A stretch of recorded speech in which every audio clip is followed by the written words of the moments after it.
What's up, everybody, and welcome to the Not Just Adulting podcast, where we are untangling the realities of adulthood because adulting is not always a straight line. I'm your host, Felicia D, and for those of you who are just joining us for the first time, welcome. I really hope that you enjoy this episode, and for those of you who are returning, welcome back. What's up? What's good? How y'all been? I am so excited about today's episode, but first, before I tell y'all what it's about, make sure that you subscribe to the channel. Okay, that way you are notified when we drop new episodes. You know, we want to keep you updated and you can keep listening and learning a lot more about this adulting life. Also, if you like the hoodie that I'm wearing right now, make sure that you check out my website, www.notjustadulting.com, and check out the merch section. Okay, that way you can see what I got going on in there. I got this hoodie, I got another one, I got a sweatshirt, I got a mug, and we're working on a couple of other things. So just make sure you check it out, okay? But let's get into today's topic. We are talking about overcoming struggles and obstacles in marriage, okay? Because a marriage can be hard sometimes, you know? It can be some difficult times, and sometimes we just need to know, like, what should I do? And just to know that some of the things that you're experiencing is normal, okay? And that there's hope. So I'm so excited to talk about this today because we're trying to save a marriage or two, okay? So I hope that somebody's marriage can be blessed on this episode. So it's time for me to introduce y'all to my guest for today. Let me introduce y'all to the Randy Sneed Jr. Randy Sneed Jr., the millennial coach, helps break through communication barriers to build stronger relationships. A Baltimore native with a BS in psychology and family studies from Towson University, he's been married to his high school sweetheart, Alicia, since 2012, and they have 4 amazing kids. Through his coaching practice, Not Ruining Your Life, Randy equips couples with practical tools to improve communication and deepen their connection. As an author and speaker, he's passionate about helping couples build lasting, loving relationships, no matter what society says. And society says a lot. He's also a worship leader of 20 plus years, a proud Blurred, a diehard Ravens fan, and recently discovered his love for pro wrestling. Welcome, Randy. What's up? Hey, everybody. What's going on? So, I want to just start by saying this. The pandemic has revealed so much. You know, I feel like a lot of times we don't even talk about the pandemic anymore, like, you know, and like how serious that was and how deep that was. And the reason why I bring that up is because, like, when you really look back to that time, you just think back of when we were like in complete isolation. Yeah. You know, like we are stuck in the house, not knowing what was going to happen, you know, with each other, you know, like we didn't know health wise, we didn't know mentally, we didn't know anything.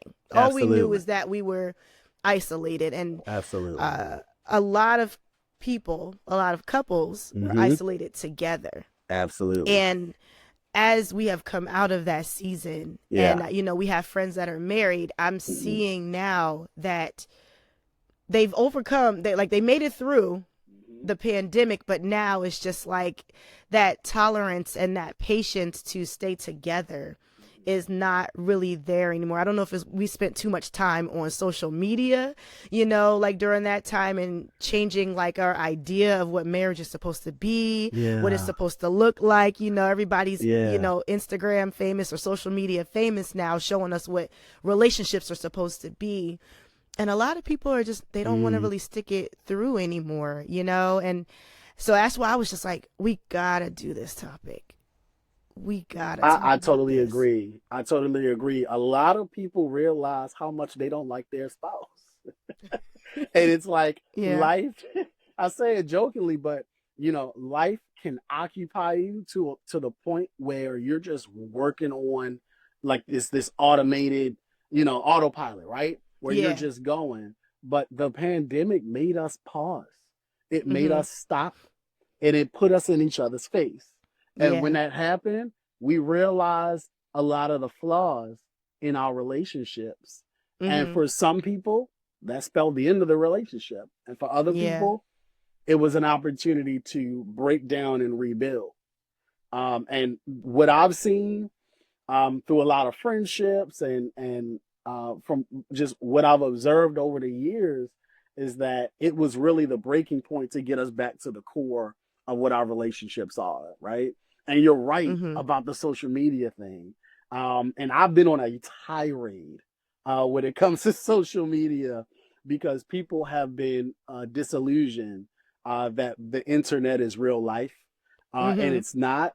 And so what happened is so many people have platforms, so many people have opportunities to speak that didn't previously have opportunities to speak. And so there's this plethora of opinions, and all of them are observed at equal level, and it's just unhealthy.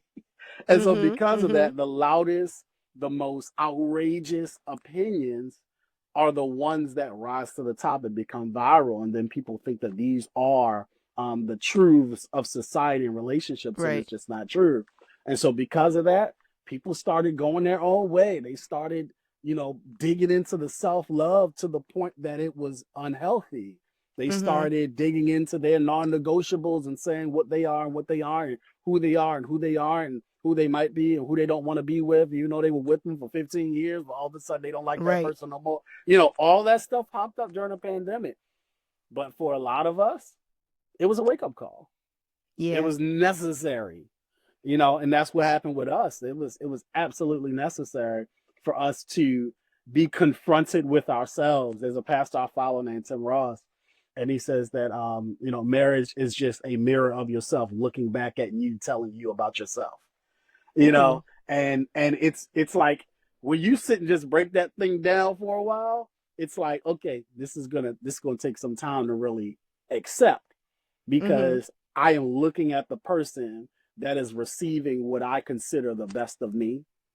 And Mm-hmm. when that person does not receive it well, that shows that maybe I'm not giving the best that I can give to that person. It shows my flaws.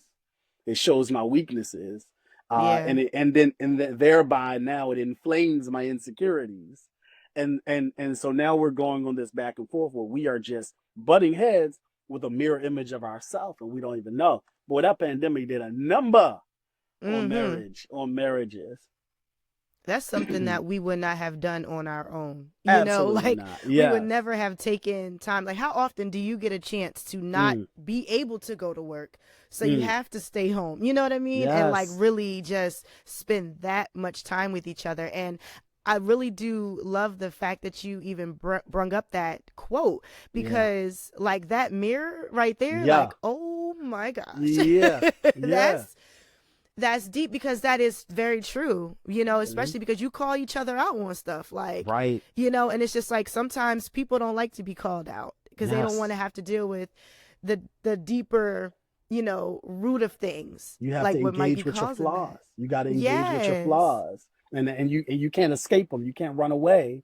You can't say, "No, man, I'm going to the gym." Right? You can't do that. You got to sit Mm-hmm. and engage with your flaws, and then you start to learn what your defense mechanisms are. Maybe you were able to Yeah. avoid them.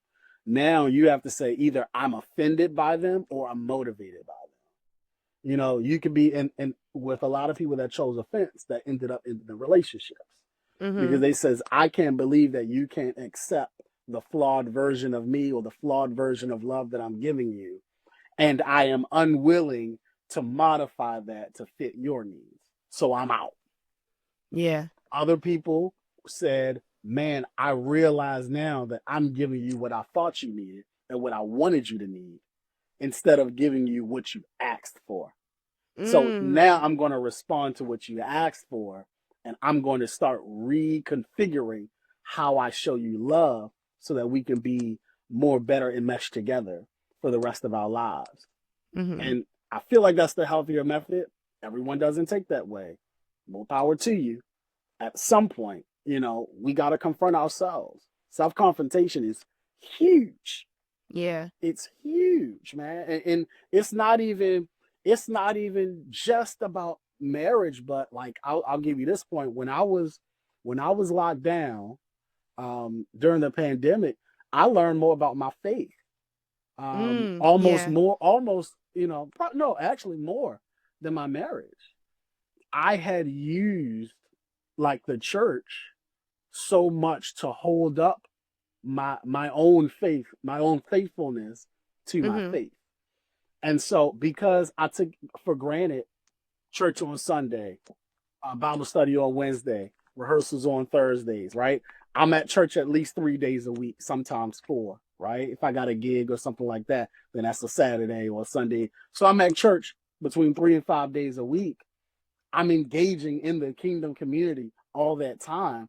My faith is upheld, because I'm encouraged by all these people. Now I'm Mm-hmm. alone. Now I'm alone.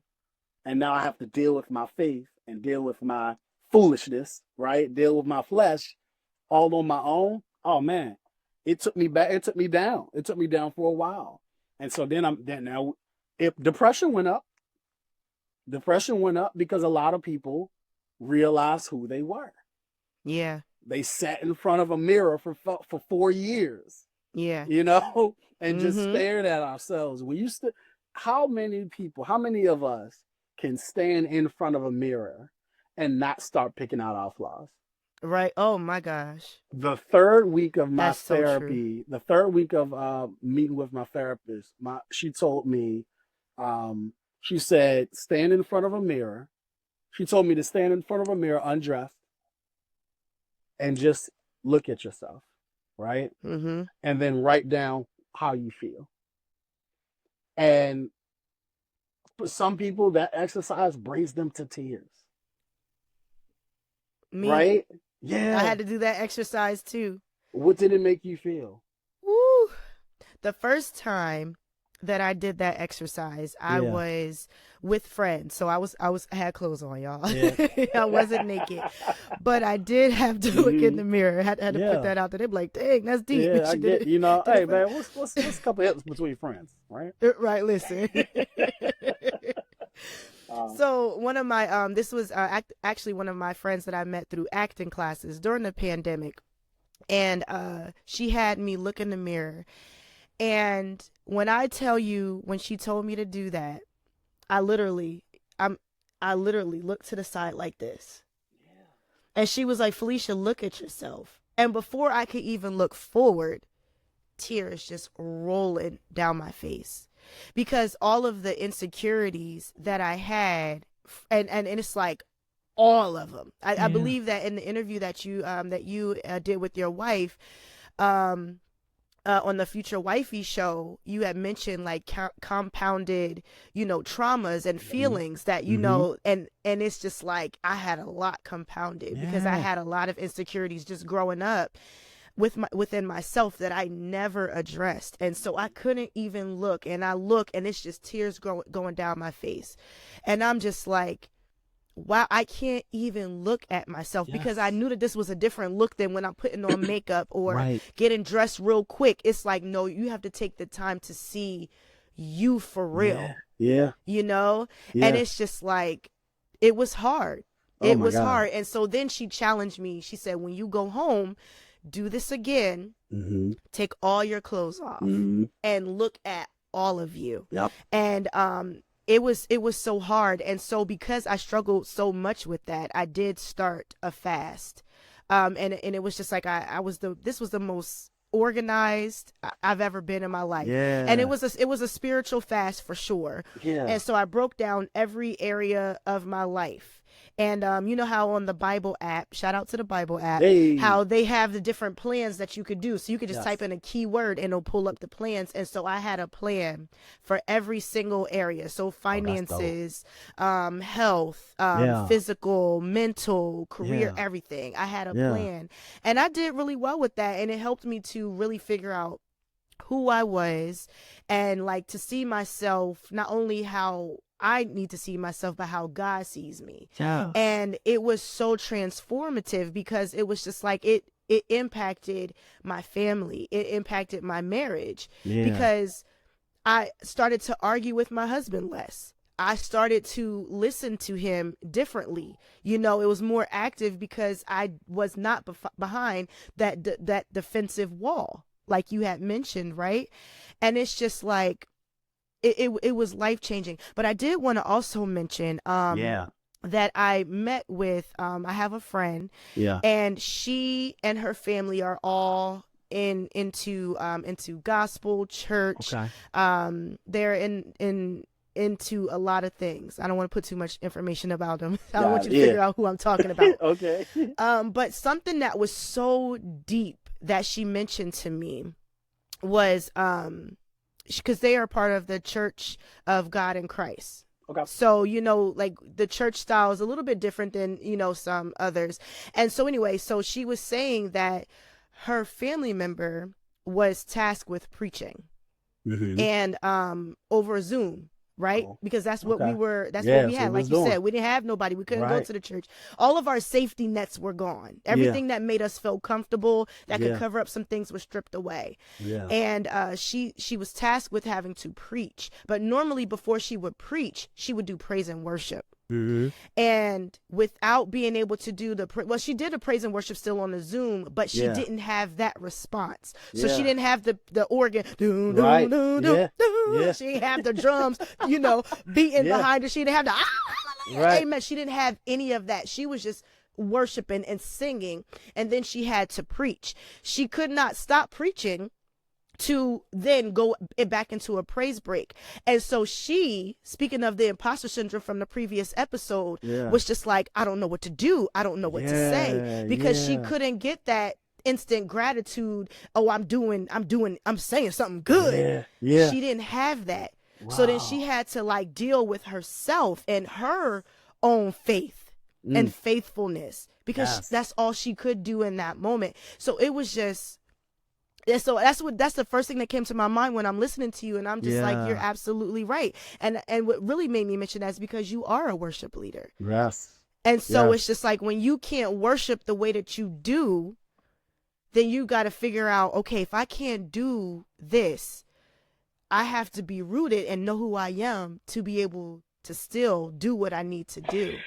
Yes. And that's deep. It is. It is. That whole window of time it literally changed my life. And the blessing is that we have the control to determine which direction that change is going to go. Right? Mm-hmm. What I discovered, what was confirmed for me, getting back to my marriage, what was confirmed for me was that we had broken a bone. It's a metaphor. We had broken a bone. We broke a bone, like I broke my foot or broke my leg, a thick bone, right? Like a femur, right? and we tried to just live our life, ignoring the fact that the bone was broken, hoping that we would just be able to get over it. But it healed incorrectly. And so we have to be real tender with it. You can't put no weight on it. Now imagine that being the status of your relationship. You can't put anything heavy on your relationship. You have to be tender with it. You can't actually be deep. You can't go through serious test and trial because you're scared that it's going to break again. Imagine doing that for 10 years. Well, we did. We did it for 8 years. And we didn't realize it, or we didn't allow it to come to light until the pandemic. And that's when my wife and I both realized, okay, look, either we're going to be healthy or we're going to be apart. But we can't do this forever. At this point, we got kids. If we're going to be happy co-parenting, let's do that. But we can't sit and live this life miserable for the next 10 or 15 years. My own self revelation about my own faith, and just about who I was, and guilt from choices that I made in my past early on in my marriage. Like I said, you saw the video, you saw the episode, but from moments of infidelity to how I responded to that, to how I existed trying to give myself away to my wife, in like a servitude, feeling like I don't deserve any kind of happiness, or anything bad comes to me, I deserve it. Like for 8 years, it's insane. It's insane. But the whole time I felt like Well, I deserve it because of what I did, you know? And I'm like, this is the way to make her happy. This is the way to make up for my choice, right? But eventually during the pandemic, I experienced these two major feelings. I got angry, number one. And when I got angry, I chose to overcorrect. When I chose to overcorrect, I said, forget this. I'm not doing this no more. I deserve more. I'm a good father. I pick up my kids from school, right? So Check the the point boxes. I do yeah, like this I'm a good and I man. do that. I take care of everything. You know, I'm the provider of the house. I'm doing all of this stuff. So I had these notions, and I had these inside me in that broken bone, and I'm holding on to this. And eventually, I got so upset, and so I started saying, "Man, forget it. If you don't want my love, I'll give it to somebody else." Right? And so that's when. So during that time, I'm open. I'm up here trying to pretty much create the back door, right, to walk out of. And then we just had this moment of confrontation. What's funny about it is we were coming back from seeing Kevin on stage. That's my favorite comedian. So we were coming back from seeing Kevin on stage in DC. And I mean, we just laughed our heads off, right? We were having a great time. And we pull up to the house, back to Baltimore. We pull up to the house. So it's an hour drive, right? Pull up to the house, and my wife looks over at me and says, so we're getting a divorce or what? And I was like, but we was laughing. I thought we was Right. good. We Right? were You just know, so like we happy. was laughing. Yeah, My right. favorite Like I paid for the comedian. tickets. Yeah, right. We did the thing. And she's like, listen, man, I can't be one of many. She's like, I can't be one of many. Like, I don't work like that. I don't know if you work like that. You might be able to do. I can't do it, man. What are we doing? And so I got pissed off. Mm-hmm. I was like, now you're gonna ruin the night again, right? So I'm doing all of this stuff. That's just deflecting. You You deflecting. I know, was just thinking that's that. just Yep. deflecting. Yeah. See, the one thing that I will say and that, God has blessed me with is the ability to be self-aware. It may Mm-hmm. take a second, Yeah. but the self-awareness always kicks in. So we had a conversation outside the house or the apartment at the time, outside the apartment, worst apartment I ever lived in. Terrible time in our life. Oh. Everything was falling apart. It's another issue. Mm-hmm. We ended up moving during the pandemic. And so for that year was probably the worst. I would honestly say the worst year of our marriage. During the pandemic, after moving, and having to face this reality that both of us are failing each other, right? And so we had probably about a 2 hour talk in that car, and from that conversation, we started therapy. We started therapy immediately after because both of us said we believe there is still a future in this relationship, but both of us are not giving and honoring what we said we would do in our vows. Mm-hmm. And so So you the both wanted it to work. and that is a key that a lot of people miss. That's a huge key. The first week of therapy, we sat down, and our therapist at the time, she said, we kind of talked. I said, look, this is gonna be a long session, and here, this is everything, blah, Mm-hmm. right? Because Yeah. if anybody knows me, they know it don't take me much to start talking, right? Same So, here. right? And the thing is, because I exist in this healing space, right? Because I am a coach. My degree is in psychology, right? So the healing space is my space. Like I love to be a Mm-hmm. part of it. What about I know that Alicia? there's Is she like that Alicia. too, or is she like more Alicia reserved is and the quiet? greatest administrator of all time. Okay. She is she is the executive assistant you wish you had. Okay. She is so she's the organized person. She's Mm-hmm. the business side of things, and I'm the hey guys. I'm put me Yeah. in front of the camera, put her Okay. behind it, Okay. right? So I would say she's an ambivert. She wouldn't be considered a full introvert, but she's Okay. not a full extrovert either. Um, so we talk, Okay. That's and good. yeah, so we talked to the therapist, and she says, here's what I see from you guys. You say you guys are turned toward each other. You're just battling the walls in between. Mm-hmm. Whereas so often in therapy, especially in the beginning of therapy, you see that people are turned away from each other. Yeah. And so they're turned away. It's like we're already out the door. Because a lot of times people approach therapy too late. Yeah. You know, therapy or even coaching, but like they approach it at the end as opposed to at the beginning. When they already just pretty much don't even like each other anymore. It's just like, I don't even know if I see a future with you anymore because I'm kind of done. I'm done. Right. And it's like, no, if you take the chance to do, my car just, I just had to buy a new car, right? Mm-hmm. And the main reason I had to buy a new car is because my timing chain was jacked up. It was trash, right? So car enthusiasts, you understand. They got it. I would have to replace the entire engine because the timing chain is so damaged that the damage has been done to the engine. Yeah. Had I addressed the timing chain when I first started hearing a noise, I could have saved myself many thousands of dollars. Yeah.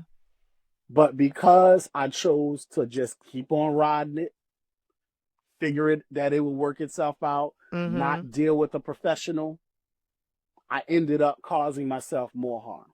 Yeah. Right? That's the same thing that happens in relationships. And that's something that we were dealing with for so many years. Yeah. Is that because we did not directly and, I can't say immediately because people have feelings and you got to feel your feelings. Yeah. But because we didn't address it so urgently and we thought that we could just, let life adjust on its own, we put ourselves through many years of substandard relationship when we could have been thriving. Right. But here we are. It's a pandemic. We in our face. We in the face. It's here now, and we're addressing it now. So from that point, I told you the anger I felt, the overcorrection where I was like, forget it. Somebody like me. I gotta prove it. Everybody like Randy. That's typically how I felt. I'm that I love being loved. It's not a cockiness. It's more so like I'm everyone's cheerleader. Like I'm always able to encourage people. I always have that option. That plan B. If I don't feel like dealing with A anymore, I still got B. But it's like I felt like she was the one person who I couldn't fix. Yeah. And when you work in a healing space where that's what you do, it's like this is it completely destroyed. She wasn't because your I was assignment. like, why can't I fix her and make her happy and like me again? Right? That's the extrovert, right? Like, why can't I make her like me again? Yeah. But it's because there was work I had to do on me. And there was also an egregious sin that I committed against her. Like, you can't just be like, man, forget all that, man. We good. Yeah. Now, listen, there's some people that can. And that's great for them. But the one thing that I learned, this was something God gave me for sure. The one thing that I learned, because my goal in when it came to marriage, especially walking into my marriage early on, first year, my goal was to make sure that my wife was the happiest person in the world. Okay. And so now this goes back to your dating episode, by the way. So because of that, I did extensive study on women. Okay. And I'm going to say it like that. And that sounds weird. But what it means is I want to make sure I can please my wife. So I'm going all in understanding how to please my wife physically and also how to be a loving person in general, right? But the problem is I was studying women. I wasn't studying my wife. Your wife. That's and so that that's is a the revelation. biggest takeaway. That is a revelation that I did not understand and truly grasp until 8 years after we got married. I think that is one of the biggest things that needs to be understood in relationships. And so I'm going to ask you this. Do you believe in love languages? Absolutely. Okay. Because I used to know this guy who he believed in love languages, and his love language was acts of service. The girl that he was dating, hers was quality time. So he kept giving her gifts and doing things for her, but wasn't spending any time with her. And she's like, thank you, collecting all these gifts, but when are we gonna go on a date? When are we gonna, just cuddle? And he's just like, Felicia, I don't know what to do. Like, it just seems like everything, I give her everything, whatever. Like, I'm honoring the love languages, and she's not happy. And I said, wait a minute, but I thought you said hers was quality time. And he was just like, yeah, and mine's is acts of service. I said, no, love languages doesn't mean that you are giving her love the way that you want to receive love. That's what makes you feel loved. She's not feeling loved, so she's going to be miserable because she's not being satisfied. And I know I've heard from several guys, and I'm not going to generalize like every man is the same, but I have heard several men say, I don't believe in love languages, which I'm like, well, how can you not? It's basically saying this is how you can love this person, the way that they feel loved. And then it's going to be reciprocated easier. But it's just like, it seems like that's what comes in the way of many relationships. It's just like you're not loving the person that you're with the way that they want to be loved, Yeah. Did you ever have to face like asking her like, okay, what can I do to make you happy? Absolutely. And it's still a work in progress. Yeah. It's still a work in progress. We change. It's what made me happy yesterday might not make me happy today. Preach. Yeah. Words of affirmation was good when I was a little bit younger, but now it's just like, you gotta show me. But the thing is, because words don't mean nothing to me no more. Right. The thing is, we live our life through seasons. Yeah. We do it in real life and we do it in relationship. That's in general. Yeah. This is why I kind of rush into the altar is like, you gotta do the research, right? You gotta do your work. You gotta watch. You gotta pay attention because you have to experience seasons of a person. How I was the first year of marriage is different than who I was the 5th year of marriage.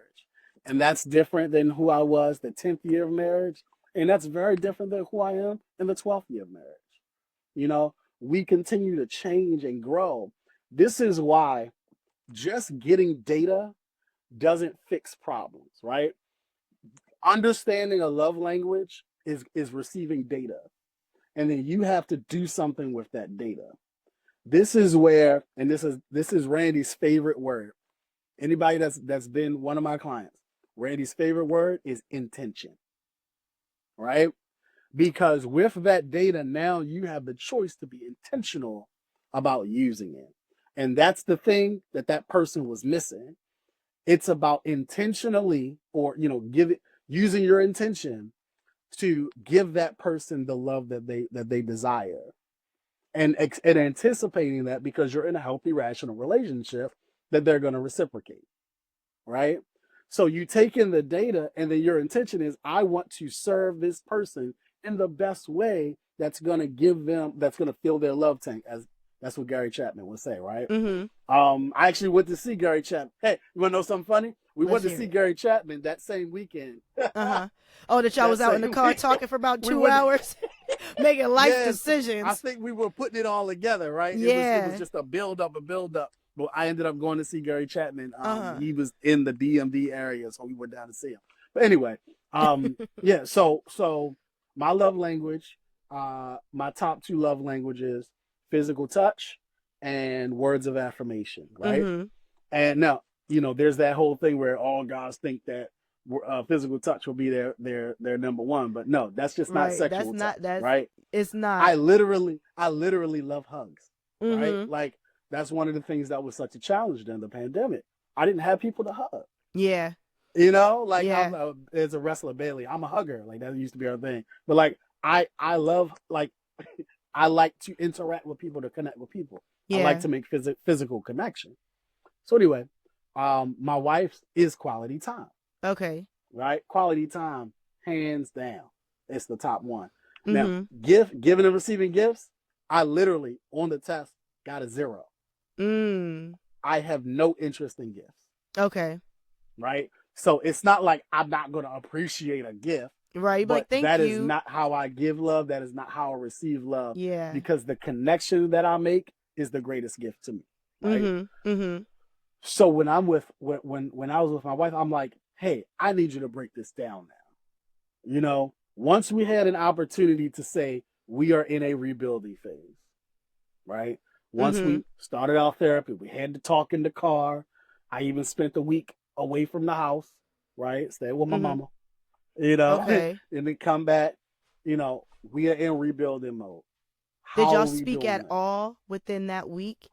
We texted a little Okay. bit. There was still family responsibilities that needed to Yeah. be taken care of. Mm-hmm. So the one thing that I'm going to do, I'm gonna do the best to take care of, responsibilities. I ain't gonna have her out here, unsafe, right? Yeah. Yeah. So yeah, we did text a little bit. Actually, no, we texted every day. We texted every day. Um, but as we were working on that rebuilding, I was like, listen, we got to start over, man. The person that you were then, the person that I wish you were, I got to let that person go. And And now see we have who to I see if am we're with in now. love. Yeah, like, oh, am I in love with Who you you enough are. to be married to you? Mm-hmm. We have an acquaintance that told me, I love what she said, and some people don't like it, but I think it's perfect. She says, I wake up every day and choose to be monogamous. Mm. I wake up every day and choose to be monogamous with my husband. And the reason why she said it is because I don't want to love my husband out of solely obligation, Mm-hmm. but I want to choose him every time I wake up. Yeah. And because that's how much he means to me. My job or my goal in our rebuild was, how can we get ourselves to a point where we are both willing to choose each other? Yeah. You know, because we were talking to each other out of obligations. Your role is to do this, so you should just be doing this. Why? But I don't want to. We have a Mm-hmm. conflict of our desires and our obligations. Now, granted, you can't just be led by your feelings, right? I'm not Yeah. talking about being emotional. What I'm talking about is establishing foundation. And in that foundation, we've learned to love each other again for who we are today, Yeah. and then tomorrow, and then the next day. And we're checking in so that if we change, we're ready for the change. One of the things that I advocate when it comes to couples, when I do speaking engagements, any of that type of stuff, I advocate for regular check-ins, right? Mm-hmm. Non-emotional, not, we in a fight right now and we gotta have a check-in. Like, that's not the Yeah. time to Yeah. have Yeah. that meeting, Yeah. right? When These everything are is these are like, we chilling right yeah, now. yeah, these are Mm-hmm. sober-minded meetings where we touch base with each other and we check on each other's hearts. And when we do that, we have an opportunity to observe the change, and instead of being blindsided by it. Yeah. It's like with your kids, right? If my kids see that aunt who they haven't seen in 3 years, she's gonna say, "Oh my God, they grew up so fast," Yeah. and I'm gonna be like, "Oh, that's funny. I was here the whole time. I didn't notice." Right? Mm-hmm. Mm-hmm. It's because I am actively engaging with them. I'm paying attention, and so as they grow, I'm adjusting to their growth. Yeah. As our relationship grows, as our personalities change, as life happens, you and I, we are changing and we're seeing each other change and we're adjusting to the change. Yeah. You can do that when you're checking in regularly. You can't do that when you're on autopilot. Right. That's so So true. you're free to adjust healthier when you're paying attention. And Yeah. that is how you infuse that intention into Mm-hmm. your relationship. I'm paying enough attention to you to know you love marshmallows in your hot chocolate. You Mm-hmm. don't like that no more. Matter of fact, now you're allergic to marshmallows. And here I Yeah. come with a big bag of marshmallows. Like, Right. I'm Right. not paying Right. attention. Right. Right. you know so the more you can pay attention, the more you can adjust to those changes over the years. And that's how you maintain that healthy, growing, organic relationship that's Yeah. going to produce that beautiful experience that you want. Yeah. And you know, speaking of the different changes that we go through the years, or Yeah. even day to day, sometimes it could Mm-hmm. be, you know, is that Say it, there's girl. other things happening. So we change, Yeah. but Yeah. everything around us as well changes. So a Mm-hmm. few things that come to mind that I had on my list Yeah. was just like, for example, besides like general marriage challenges and just us changing, is that our finances change. You know, so financially, you know, I know that you had mentioned in the interview that you and your wife did about when she was going through postpartum, and after she had the baby, she had postpartum depression, and then she was just also just overwhelmed with everything and had to stop working. Yeah. And so that's a shift, you know, that's a Mm-hmm. change, Yeah. which can impact your relationship. Having children changes Huh? your relationship, because it's not just Yes. about just me and you anymore. We're Mm-mm. adding a whole nother person who requires love, who has their Yes. own love languages. You know, they Yes. have their own needs, their own wants, and you have to teach them all these things. That is so time consuming. It's a full Mm. time job, Absolutely. an absolute full-time job. Mm-hmm. um and different things that happen in your that can happen in your marriage. Yes. Infertility, you know, that's a Mm-hmm. big thing. I had posed a question on social media, like, what are some things that you've experienced, and one of the responses that I got was just being on the fertility journey, because you know sometimes people have to undergo, like, you know, different processes to actually Yes. get pregnant, and it could look Yes. so many different ways, right? I don't even want to just Yes. pinpoint one, because it looks different from everybody. But I'm just having fertility issues, going through the fertility process, Yeah. miscarriages, you know, and all the different forms of that. And it's just like, that's a huge change. And then our bodies in itself, it's different, because Yes. as we grow, and especially, well, actually for both parties, our sexual appetite changes. Yeah. Yeah, for sure. So it's like all of these different things, and this can happen over the span of 1 year, 5 years, 10 years. You know, there's people married in their 30s who are dealing Yeah. with that, especially once you get older, because your body really Mm-hmm. changes, right? Huh? Come on now. It changes for both parties. Women, That's right. you know, they're like, Yeah. what's it called? Your libido changes, you Yes. know, Yeah. and men might not be as, you know, Yeah. Right. you know, as they Up used for to the be. action. Yeah. And they Ready. don't, Ready.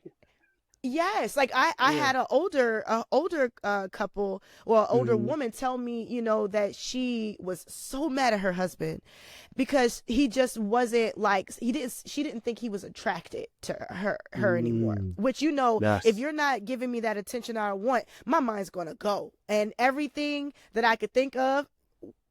Listen, Mm-hmm. I'm guilty of it Mm-hmm. too. If we're not Yeah. communicating, which is why communication is so Yes. important, if we're not communicating what's going on with you and inside of you Yes. and how you're feeling, what you're thinking, I'm going to go completely left of where you might, Mm-hmm. the directions you're actually going, Right. because that's the mind playing with you. And like you said, Mm-hmm. you start opening up that back door and Yeah. start creating that plan B, because now your mind is going places. But anyway, she was telling me, like, she just felt like her husband wasn't interested anymore, and she's like Yeah. ready to get a divorce.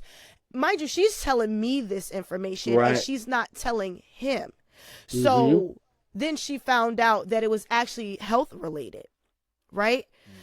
But it came down to her, you know. So anyway, let me stop there, because she probably gonna listen. She could be like, I know you ain't airing out my Like, laundry, my bad, girl. hey. Not too much, not too much. So I'm gonna stop there. Yeah. But you just never know Right. what's happening in you if you're not communicating, and so much things change.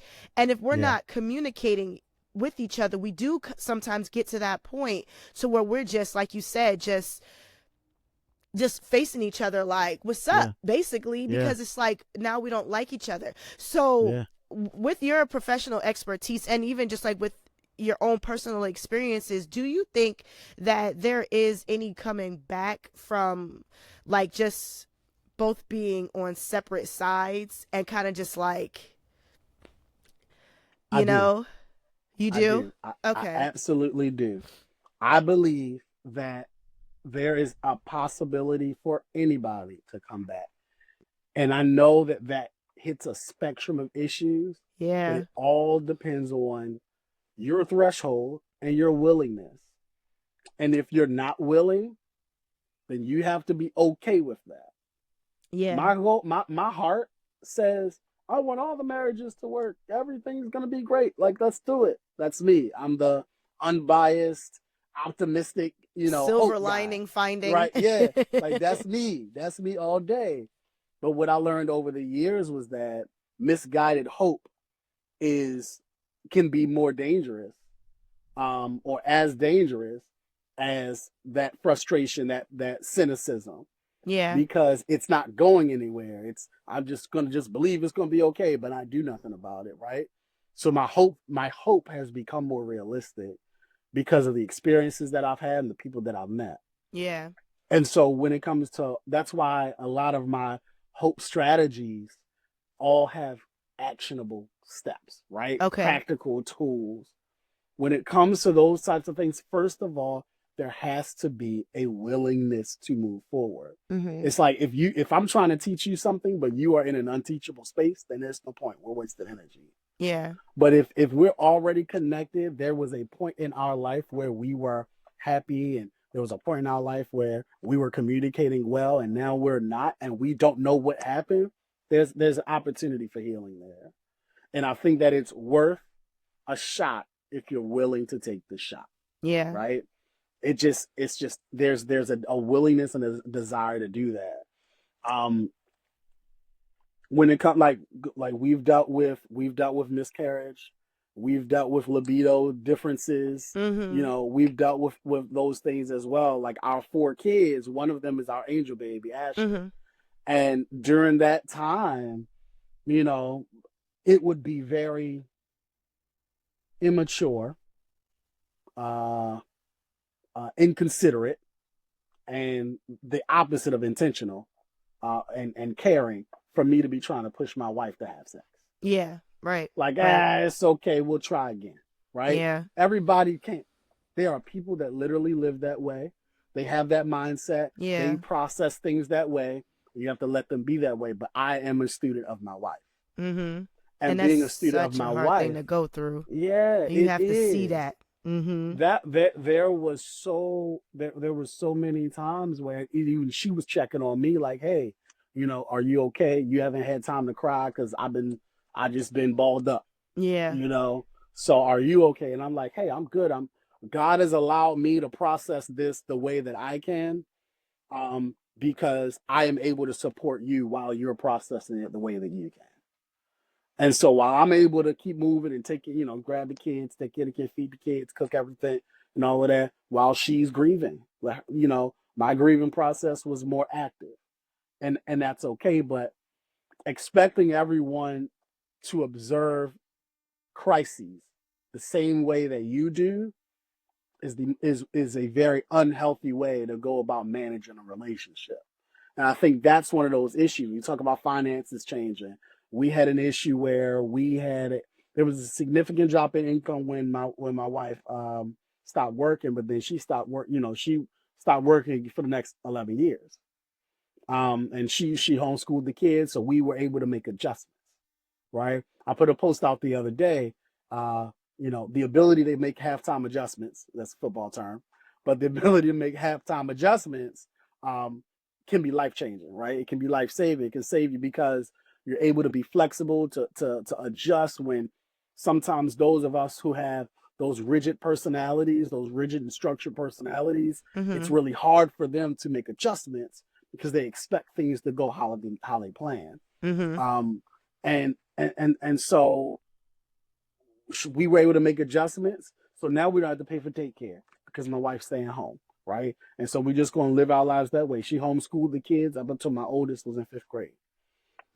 So we That's were able to commitment. do that and make adjustments. Now inflation has inflationed, right? And so things have Completely changed. And inflated. so Ooh. now she went back to work last year, and but then, we had medical issues. And then, I had a significant moment where I actually had a significant pay cut at my job.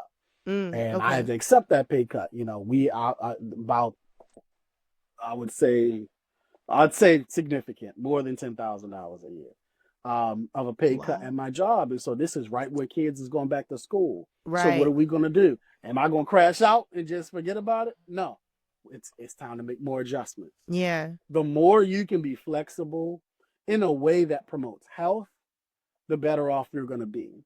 I'm not talking about being flexible like, man, we're just going to go, we're going to do drugs or something. Like, we're going to go waste our money and then try to, no. I'm not talking about, as my favorite aunt will call it the stupid tax. Judge Lintola used to talk about that all the time, where it's like, you're going to do more harm to yourself by doing something that's going to cause you finance, and then I'll pay it off.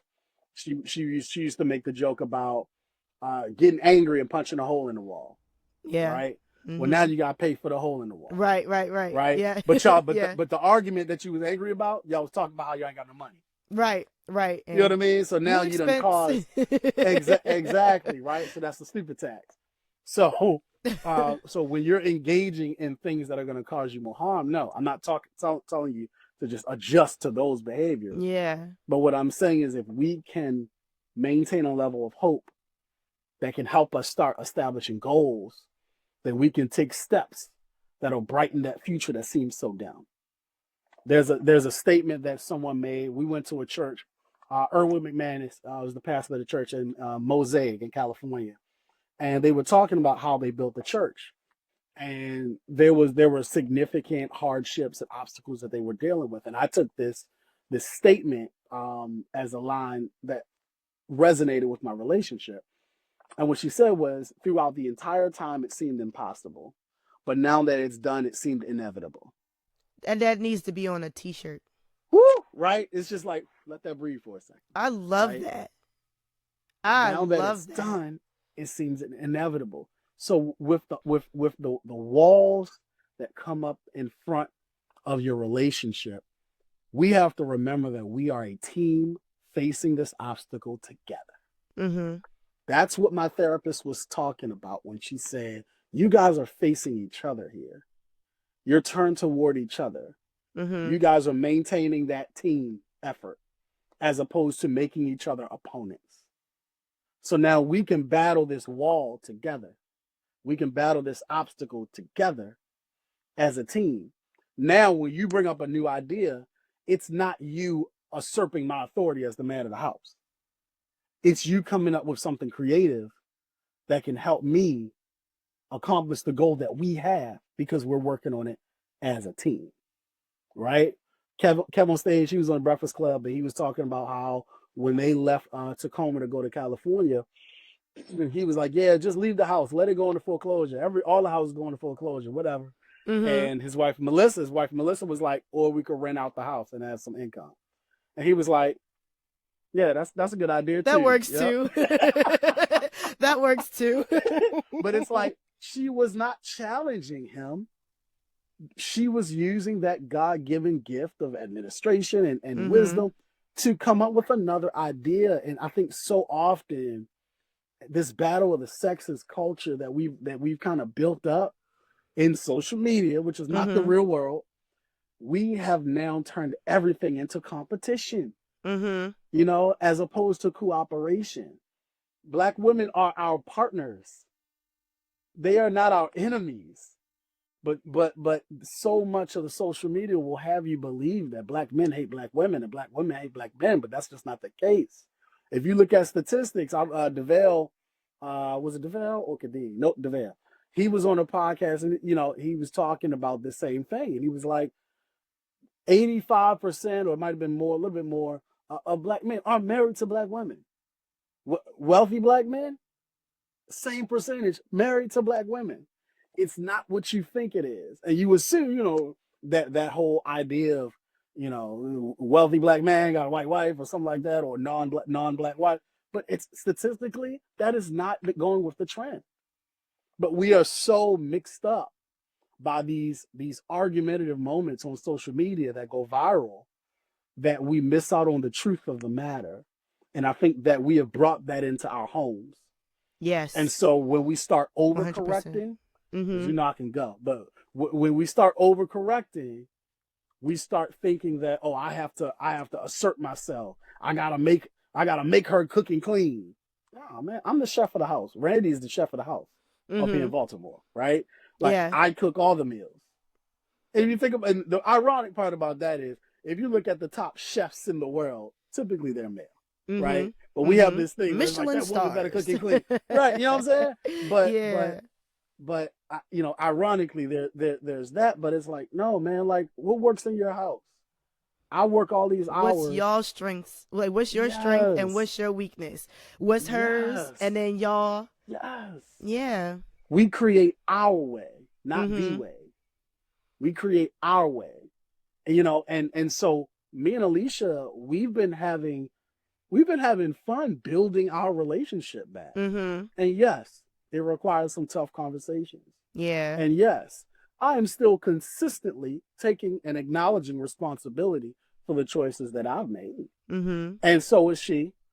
But obviously, I consider mine extremely egregious, and I do not, you know, blame her for the things that I've done. I made that very clear consistently. But we are finally at a place, and it took time, but we're at a place now where we're enjoying building on our relationship. And we have so many goals now that we can see that are attainable that we couldn't see just 5 years ago. Yeah. You know, and I want, from the depth of my heart, to give that type of hope to young couples that are coming up. Absolutely. And that is the whole point of me starting my coaching practice. My audience is me 5 years ago. Yeah. Right? My audience is me before I know what I know now. Yeah. How can I give that information to someone to make sure that they avoid the choices that I made and actually have a much smoother, you know, progress or much smoother experience as they're building their life together? Yeah. That is what I'm so passionate about. Yeah. When it comes to love. Passion is my passion. I love love. Yeah. And I just have this desire for people to build loving, lasting, strong relationships with each other. I love that. So I have like a little bit of a game that I want to do with you. Oh, let's play. Let's do it. And I feel like this is the perfect time to do it. Let's go. So it's going to kind of like be like a little bit of a rapid fire question. And I want to say, like, do you recommend this or not? Okay. So you're going to put your coaching hat on for this one. Let's go. All right. I'm ready. So the first one I have is recommend or not. Sharing phone passwords in a marriage. Healthy transparency or a recipe for a disaster? My answer to that is it depends on the couple. Okay.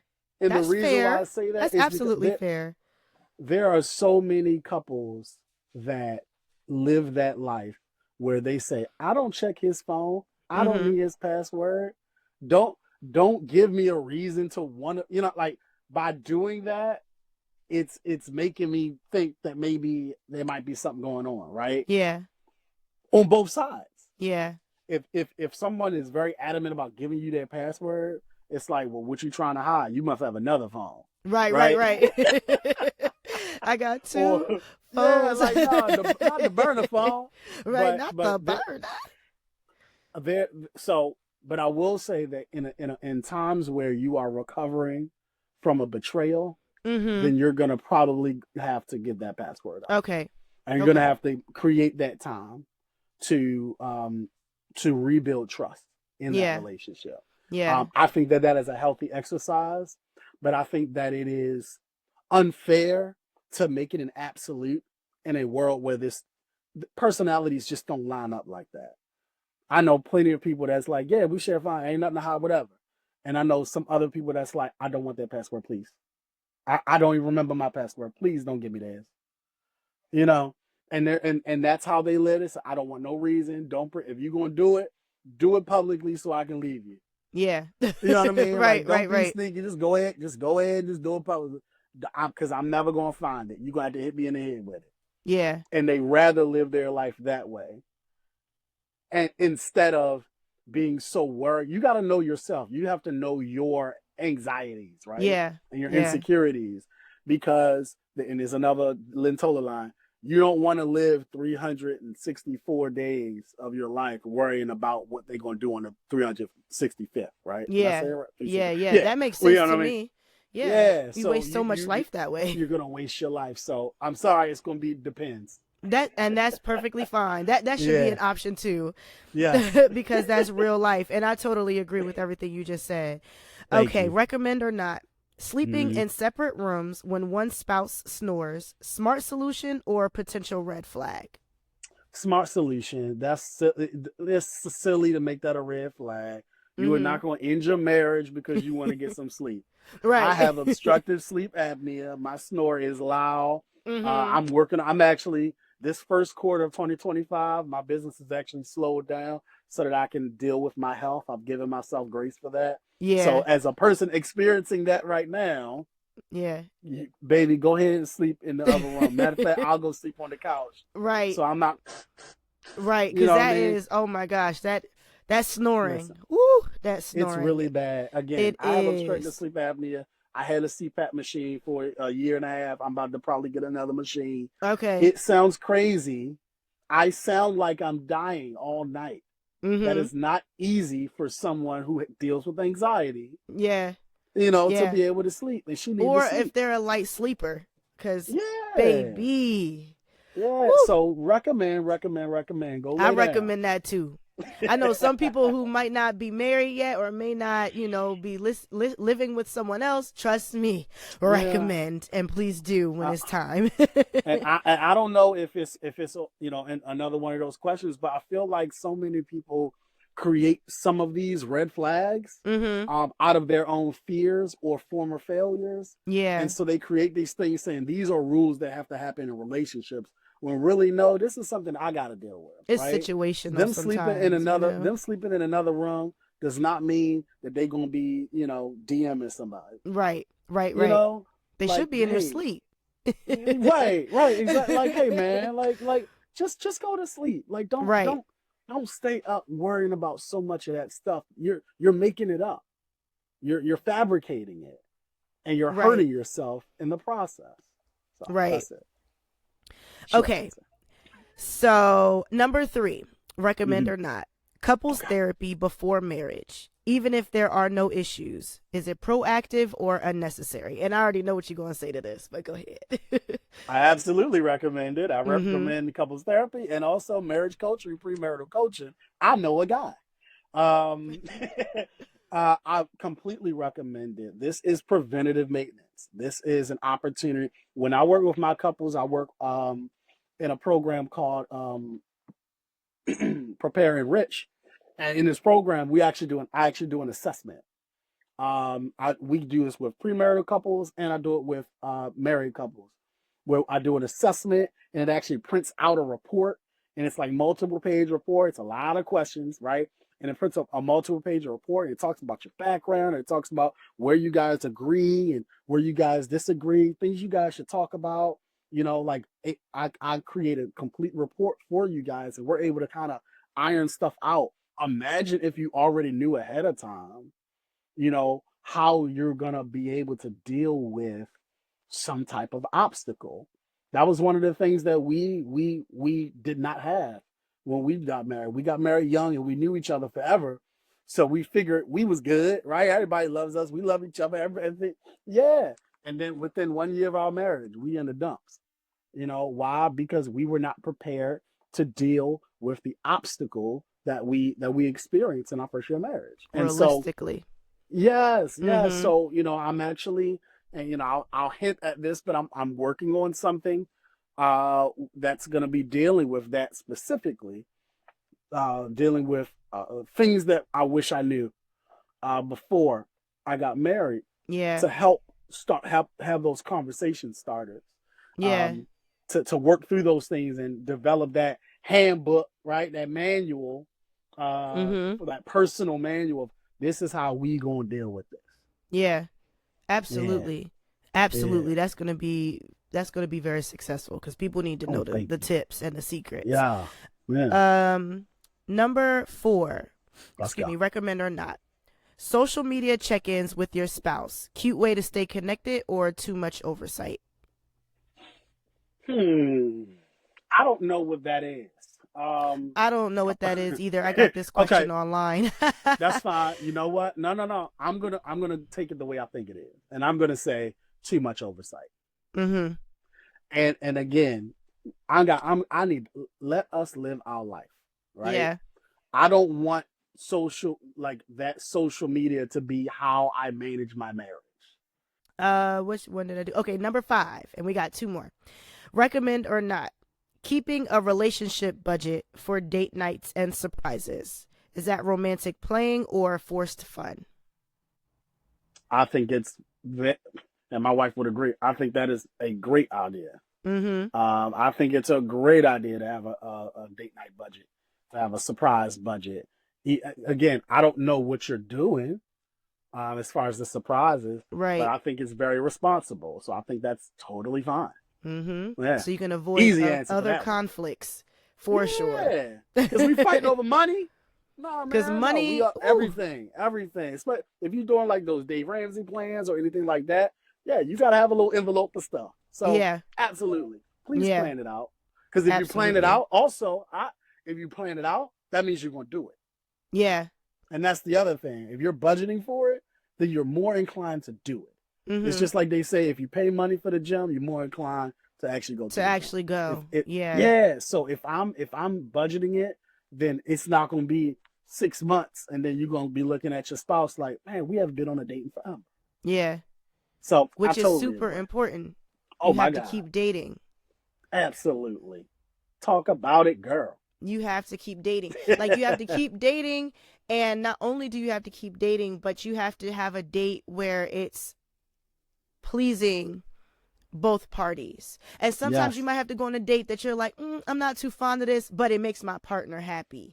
And I think exactly. that's one of those things where you kind of got to put yourself on the back burner and say, I'm going to try this Hmm. for you or with you. Yes, And even if yes. if it's like skydiving, it's just like, you go ahead. And I'm going to watch Right. you as you come down. Yes, I'm gonna But as record. long as you happy, baby, you go ahead. And that is a date. I'm Yeah, and supporting you're you do what you experiencing enjoy it doing. together. And you're experiencing it together. Yeah. I might not be falling from that Right. plane with you, Right. but I'm right here on the ground waiting to cheer you on, but that is so important, Absolutely.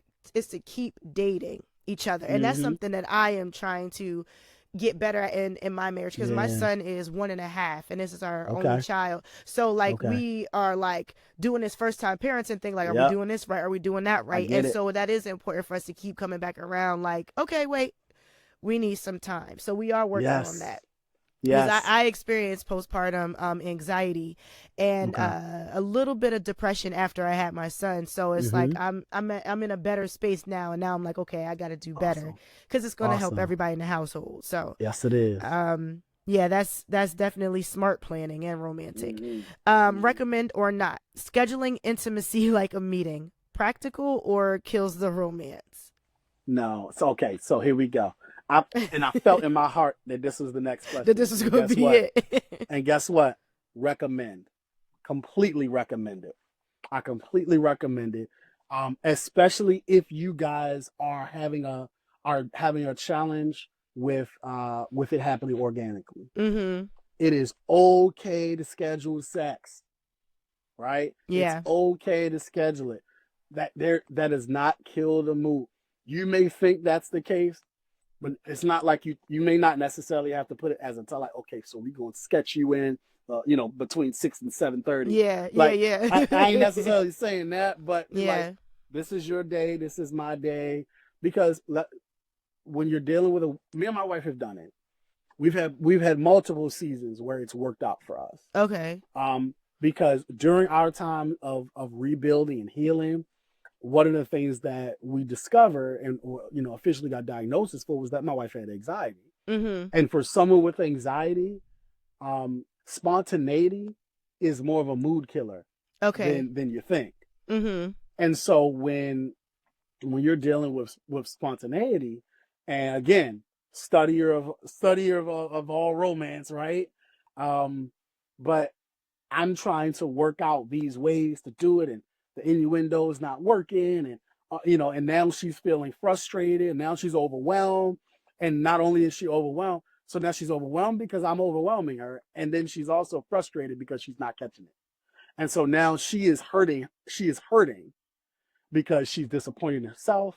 It feels like she's disappointing you. Yeah. Exactly. And so for someone that's dealing with anxiety, someone that's dealing with pressure, two people that have had some awkward moments and they're trying to build a healthier relationship, go for it. Schedule it. Make a game out of it. Make some fun out of it. Understand what it means when it's your night versus my night, right? An old teacher I used to watch, he used to say he knew his night wasn't going to take but 15 minutes. Start the timer, babe. Challenge or something. Exactly. I bet you I got this. Was totally fine. Yeah, like I can make 15, maybe. Yeah. But yeah. And so, but that relieved the pressure from his wife. Mm-hmm.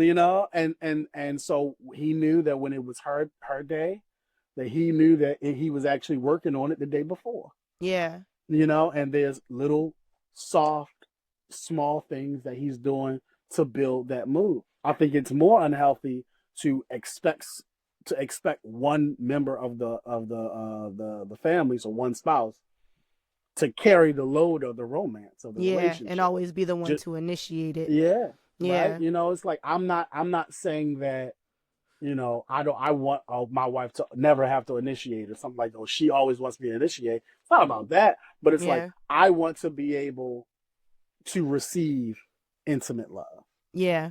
And I think a lot of guys can connect with this, based on historical issues and when it comes to relationships, is that sometimes the guy feels like the weight of the intimate part of the relationship is on their shoulders. Yeah. But the key to the door is in their wives' hands. And so it's like, I got to do all this, I got to do all of this, and I got to do the work, and I got to do the hunching, right? Yeah.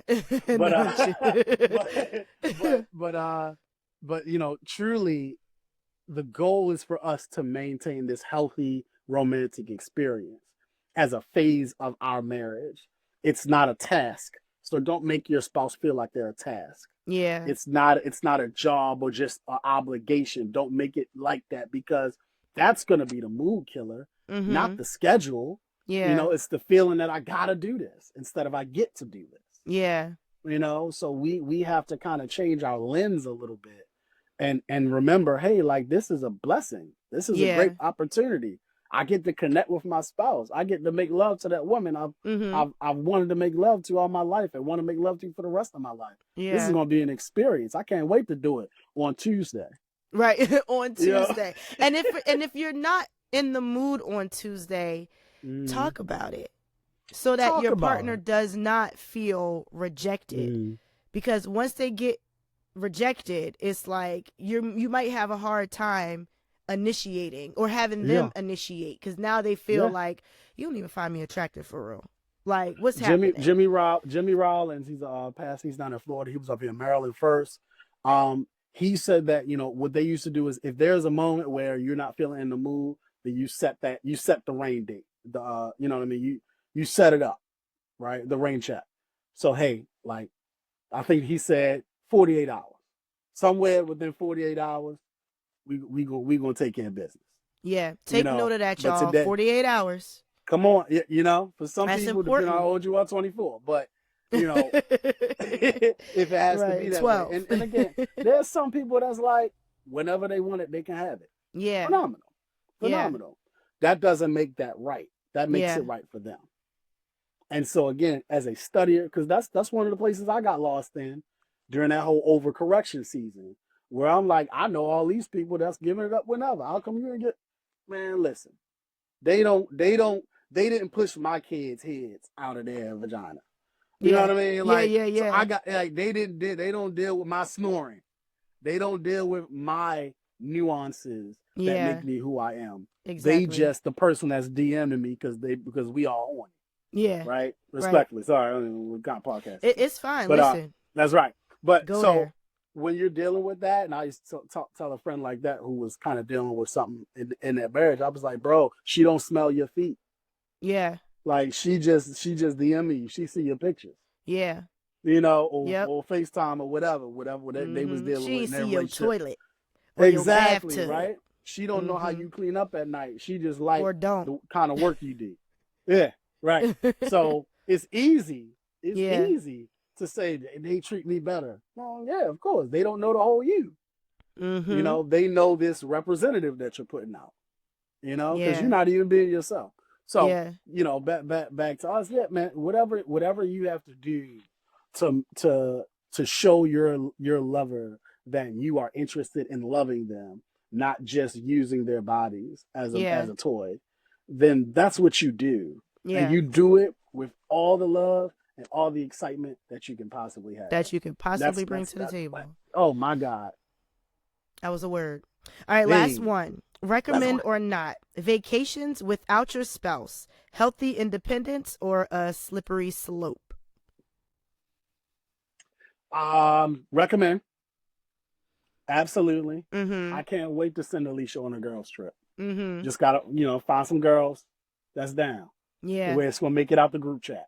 You know, Exactly, because sometimes you can get stuck there. we know how it is, You man. can get Like, stuck in but that no. group chat for real, but Oh my absolutely. God. One of the things, and ironically, that season of parenting that you're in, that was a huge challenge for us, is getting out of the mindset of we got to be here, we got to Yeah. be like, we can't actually be individuals, we got to be these parents. Yeah. And so now we are Randy and Alicia the parents, not Randy and Alicia the spouses, right? Mm-hmm. And so because of that, you get worn out. Vacations are needed, period. Yeah. So as you transition into a marriage, those vacations still gonna be needed. Our Mm-hmm. goal, and we're not there yet because we're working on finances, but our goal is to have at least, both of us take an individual trip, and then we take one trip as a family and one trip Mm-hmm. as a couple. Yeah. So the goal for us, again, that's goals. 4 trips a year, 2 individual, one as a couple, one as a family. Yeah. I think that's And I think fair. that's completely healthy. It's Mm-hmm. completely rational. And if you're not feeling that way, why? Deal with the source of that fear, because it's killing you, fam. Yeah. The source of that fear where you can't let them go away for a weekend, you What you know, scared di- of, bruh? what are you scared of? Or sis? Who hurt you? Who Yeah, hurt you? who hurt you? Who hurt you? That's the question right there. Who hurt you? Because it's there. I promise you it's there. I promise you there's some abandonment issues, there's some abandonment fears that you have, where you feel like if you don't have a grasp on your person, that they're not going to be your person. Why aren't you worth loving even from afar? Why aren't you worth, allowing them to go and long for you? And while they're away and they're texting you, say, I'm out here, I'm having a great time, but I miss you though, and I love you. I can't wait to get home to you. That's intention. That's creating the mood. That's sustaining the mood, right? So that you're not going from 0 to 100. You're sustaining the mood even if they in Vegas.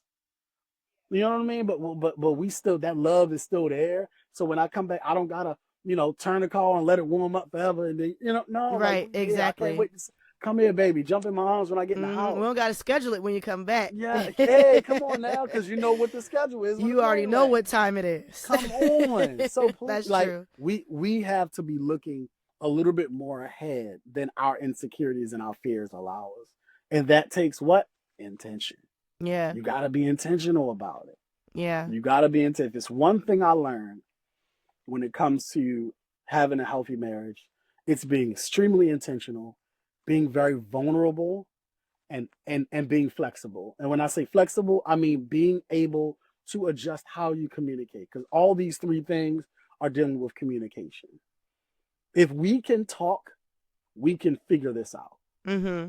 But a lot of people just talk at. Yeah. This is what you're going to be for me, period. You are an accessory to my singleness, not my spouse. So you going to be this for me, period, or I don't want you.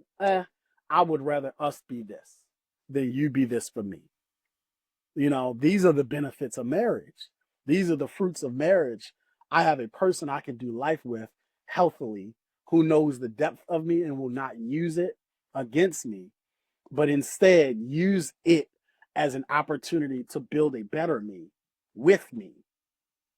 These are the beautiful things of marriage that I want people to hope for, that I want people to be excited about, that I know that this is why God designed marriage. I'm excited about it. It ain't just for sex. The Lord knows that's a part of it. Yeah, and it is. Until you It can't is, go no right? more. Hey, there are body Until parts you that are can't made go no just to more. receive pleasure. Yeah. There are body parts that are made just to receive pleasure. What a beautiful design that God has made. And he's established it for marriage. And this is great. And it's something that I get to enjoy. Man, I got to do better so I don't mess this up. Yeah. So I'm willing to make those adjustments, not changing the core of who I am, but learning who I've chosen to partner with in order to make this experience a beautiful journey. Yeah. Instead of a raggedy road. That part. Because y'all going to be tired. Come on, man. Y'all going to be real tired and worn out. Because a raggedy road, listen, if you ever been to a hood and you see potholes, that's a raggedy road. Man. Yeah, Park Heights, that's a raggedy road. And y'all already know how it could tear your car up. Exactly. Riding up Cold Spring, just potholes. Woo! I remember that. Oh my gosh, I remember that. Yeah, man. No, I don't want that. Absolutely, man. I absolutely love this. If y'all haven't been able to really receive anything from what we've been talking about, we want y'all to stay together. We want y'all to fight. We want y'all to fight, even when you don't think that you have any more fight in you. You definitely want to just try until you literally just cannot try anymore. And I totally got to talk to you again. And maybe we can bring Alicia in, Let's do it. We can have a conversation, because I thoroughly loved having this conversation with you. And so if people want to follow you, if they want to sign up with you for coaching, to see if y'all are a match or anything, how can they get in touch with you and how can they follow you? All right, so on Instagram, you can follow me at the Millennial Marriage Coach or Real Coach Randy, which is my personal, and on Facebook, Millennial Marriage Coach. And you can follow. I'll send a link for you to have for my website. You can click that website, and you can reach out to me for any kind of sessions, any one-on-ones. I work with couples, and so this wouldn't be like an individual thing; it'll be a couple thing. But I'm definitely open to it. I'm working on some group sessions that I'm building, and so I'll be advertising that on my social media. So follow me at Real Coach Randy. Follow me at Millennial Marriage Coach, and you'll get all your information there. Absolutely. Make sure y'all follow him, because I know I'm all right, I can't wait to hear what's next and see what's next. Oh, man, that I can't good. wait. Thank you. I'm honored. Absolutely. Thank you for agreeing to do this. Yeah. And thanks for being here. I had a great time, and I'm so happy, and I can't wait to come back. I'll definitely do a round 2. Oh, we need one. We need one. We got some more questions that I didn't even get to. Yeah. Thank you. I really, really hope that y'all enjoyed this episode, because let me tell y'all, I really learned so much from this conversation. It was so necessary. And Randy, the way that you shared your testimony was just simply amazing. And it's going to bless so many people. Definitely got to have him back on the show again for another episode. But, I got to be in y'all business a little bit. What y'all watching? I'm going to just tell you real quick that I am currently watching Paradise. Actually, I finished Paradise. I'm not going to lie. I had to watch that season finale. It was such a good show that I'm like, oh man, I'm ready for season 2. So I'm super excited about that. I finished Harlem, which was an amazing show. I was a late bloomer, so I kind of binge watched it. And I'm sad that it's not going to be back on, but shout out to those two shows because that's what I'm currently watching. Don't forget to subscribe to this channel so that way you know when the next episode is going to drop, because you know it's always going to be something good. You're going to learn something every time. And if you are interested in my hoodie that I'm wearing, make sure that you do visit the website www.notjustadulting.com. And that way you can check out the merch store and also see what else we have going on. But I thank y'all so much for tuning in, and I can't wait to reconnect with y'all again. And listen, just remember, adulting is not always in a straight line, okay? So we're going to keep untangling it, the realities of adulthood. And until next time, y'all, peace.